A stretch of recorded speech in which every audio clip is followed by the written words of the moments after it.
Ce jeudi 24 février 2022 restera dans l'histoire. La Russie a donc déclaré la guerre à l'Ukraine. On va revenir évidemment sur les dernières actualités et voir concrètement ce que ça veut dire. Ça prendra, vous l'imaginez, une partie importante de ces actus du jour, mais on abordera aussi d'autres sujets aujourd'hui. Salut, c'est Hugo, j'espère que vous allez bien. On est parti ensemble pour un nouveau résumé de l'actualité, donc en moins de 10 minutes. Et au passage, en théorie, on devait poster une nouvelle interview présidentielle ce soir. Elle était quasiment prête, mais voilà, on a préféré rester concentré sur la situation en Ukraine pour aujourd'hui exceptionnellement. Donc la prochaine interview pour la présidentielle sortira ce dimanche sur la chaîne YouTube principale Hugo Décrypte. Et après ça, ce sera donc chaque jeudi et chaque dimanche à 19h. Ouais, désolé si la fatigue se ressent dans ma voix ou quoi aujourd'hui. Voilà, vous l'imaginez, c'était forcément assez chargé. On commence donc avec la situation en Ukraine. Vladimir Poutine a fait un discours surprise vers 5h du matin, heure locale, à la télévision russe, en annonçant, je cite, une opération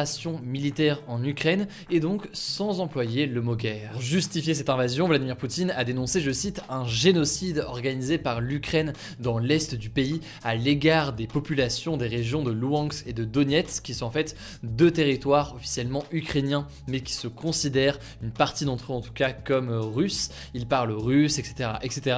Et donc Poutine a reconnu l'indépendance de ces deux territoires ce lundi. On avait eu l'occasion d'en parler sur la chaîne. Là donc il a justifié l'invasion par un besoin de les défendre. Il a également parlé d'une politique agressive de l'OTAN à l'égard de la Russie. L'OTAN étant donc cette organisation militaire qui est menée par les États-Unis et dont font partie notamment de nombreux pays européens comme notamment la France ou encore l'Allemagne. Alors pour ce qui est de cette rhétorique employée par Vladimir Poutine pour justifier l'invasion illégale en Ukraine, eh bien il y a certes des affrontements entre l'armée ukrainienne et les séparatistes pro-russes, donc les personnes qui veulent l'indépendance vis-à-vis de l'Ukraine, et des crimes de guerre d'ailleurs pourraient même avoir été commis ces dernières années des deux côtés de ce conflit. Mais en l'occurrence, parler de génocide des russophones dans ces régions à l'est de l'Ukraine est complètement infondé selon la quasi-totalité des spécialistes interrogés sur ce sujet ces derniers jours. Là-dessus d'ailleurs, on aura l'occasion d'en reparler. Bref, dans la matinée, de puissantes explosions ont été entendues dans plusieurs villes ukrainiennes, dont Kiev, donc la capitale du pays, mais aussi donc davantage à l'est notamment. Le ministère de la Défense russe affirme avoir détruit près de 70 installations militaires ukrainiennes, comme par exemple des aérodromes. L'armée ukrainienne de son côté a ensuite confirmé que des forces terrestres russes avaient pénétré en Ukraine. Et à l'heure où je tourne ces actus du jour, on compte environ 50 morts côté russe, principalement des soldats, et 40 soldats et une dizaine de civils côté ukrainien. Les militaires russes avancent donc rapidement au cœur de l'Ukraine. Ils ont actuellement pris notamment le contrôle de l'ancienne centrale nucléaire de Tchernobyl et d'un aéroport qui est situé à 140 km de la capitale Kiev.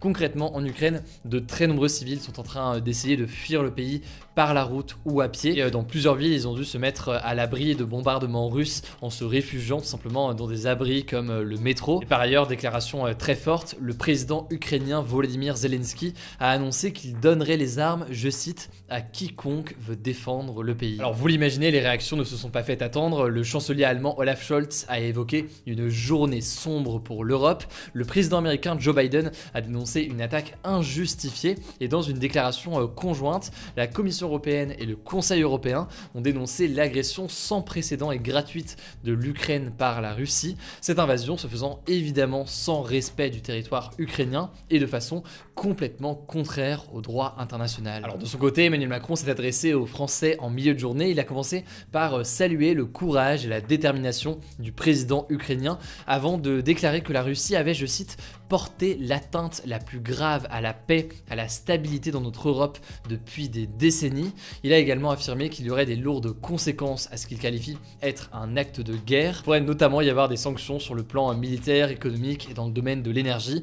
On sait d'ailleurs que Emmanuel Macron et Vladimir Poutine se sont parlé au téléphone ce soir. Le ministère des Affaires étrangères français, Jean-Yves Le Drian, a également réagi en déclarant que Poutine était, je cite, un dictateur qui doit comprendre que l'OTAN est une alliance nucléaire. De son côté, le président américain Joe Biden a annoncé que les États-Unis n'enverraient pas de soldats en Ukraine, mais qu'ils défendraient le moindre pouce de territoire de l'OTAN, une organisation dont l'Ukraine ne fait pas partie, je le rappelle. Il a aussi déclaré qu'il ne prévoyait pas d'appeler Vladimir Poutine. Les 27 pays membres de l'Union européenne, de leur côté, ont annoncé des sanctions massives contre la Russie. Alors à l'heure où je tourne ces actus du jour, on n'a pas le détail de ces sanctions, on ne sait pas dans quelle mesure est-ce qu'elles sont massives, mais elles pourraient toucher donc a priori l'énergie, la finance ou ou encore les transports. C'est une actualité qui est forcément absolument majeure. Certains estiment que c'est le conflit le plus important en Europe depuis la fin de la Seconde Guerre mondiale, même s'il faudrait aussi mentionner notamment la guerre en Yougoslavie dans les années 90. Emmanuel Macron estime d'ailleurs que les événements de cette nuit sont un tournant dans l'histoire de l'Europe. De notre côté, on vous prépare pour la fin de la semaine là une vidéo dédiée sur le sujet pour reprendre tout le contexte historique, répondre aussi à un maximum de vos questions sur ce qui pourrait se passer désormais. Ça se passera donc sur la chaîne YouTube principale Hugo Décrypte que je vous mets directement en description si jamais vous n'êtes pas encore abonné. Par ailleurs, évidemment, c'est un sujet qui évolue au fil des heures et donc peut-être d'ailleurs que vous avez suivi avec nous aujourd'hui, que ce soit sur Twitter ou alors sur Instagram. C'est les deux réseaux principaux où on suit vraiment l'actualité au fil des heures pour vous tenir au courant tout simplement et bien comprendre concrètement de quoi on parle, vérifier des informations ou autres. Donc voilà, n'hésitez pas à nous suivre évidemment sur Instagram ou Twitter pour suivre l'actualité au quotidien. Évidemment, sur ce sujet, vous l'avez compris, on fera un nouveau point aussi dans les actus du jour demain. On passe désormais au point présidentiel. Deux actualités d'abord. Pour commencer, première actu, le candidat de gauche de la France Insoumise, Jean-Luc Mélenchon, a dépassé les 500 parrainages d'élus, les parrainages donc nécessaires pour être officiellement candidat à l'élection présidentielle. Les personnalités politiques qui ont donc les parrainages nécessaires pour se présenter désormais officiellement à la campagne présidentielle sont les suivants: Valérie Pécresse, Emmanuel Macron, Anne Hidalgo, Yannick Jadot, Fabien Roussel, Jean Lassalle, Nathalie Arthaud ou encore donc désormais Jean-Luc Mélenchon. Sachant que parmi ceux qui ne les ont pas pour l'instant, il reste le candidat du parti Reconquête, Éric Zemmour, qui en a 415, ou encore la candidate du Rassemblement National, Marine Le Pen, qui en a 414. Les candidats ont jusqu'au 4 mars pour récolter ces 500 signatures d'élus pour valider leur candidature. Pour voir toutes les informations là-dessus, je vous renvoie à des liens que je vous mets en description pour voir notamment la liste publiée par le Conseil constitutionnel, et je vous renvoie aussi à la vidéo d'actu du jour qu'on a postée hier. Deuxième information désormais dans ce point présidentiel, le parti de droite de Valérie Pécresse, à savoir donc les Républicains, va porter plainte contre le journal Libération. On en parlait hier, le journal a publié une enquête sur des faits de triche lors de la primaire où a été désignée Valérie Pécresse pour représenter la droite et les Républicains. On apprenait notamment qu'un chien ou encore des personnes qui sont en réalité décédées avaient pu voter à cette primaire, sauf que eh bien, le parti dit que tout est faux et que aucun chien n'a voté lors de cette primaire. Bref, il porte plainte, les révélations de Libération sont contestées par le parti qui est accusé, mais Libération, vous l'imaginez, maintient ces informations. Allez, on continue avec les actualités en bref et on commence avec cette première information concernant le Covid. C'est plutôt une bonne nouvelle,